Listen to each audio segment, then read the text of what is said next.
بسم الله الرحمن الرحیم. سلامونه نیکې هیلې احترامات. هیله د ټول به روغ جوړ او صحتمند وئ.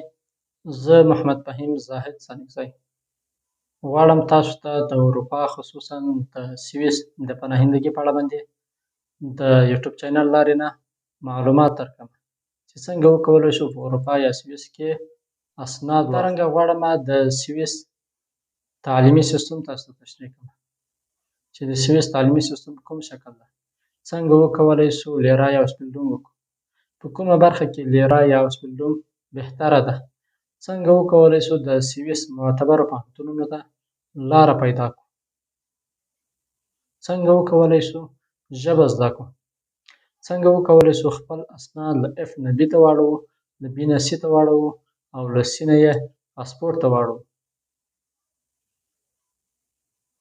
دا چې دا کار مې ولې شروع کړ، لامل یې دا و چې بدبختانه په دې برخه کې په نورو ژبو کې معلومات زیات دي، پښتو ژبه کې نشته. نو د دې خلا د ډکولو لپاره مې دې کار ته شروع وکړله. تاسو ملتیا غواړم، ځکه دا کار بدون د ستاسو له ملتیا نه ناشونی ده. ستاسو ملتیا به په دې شکل وي چې د کومنټ له لارې به تاسو خپل نظر، انتقاد او پیشنهاد له ما سره شریکوئ. همدارنګه ویډیو به له ملګرو سره شریکوئ. ملتیا مې غواړم. تر بیا او بل ویډیو، یا الله امان.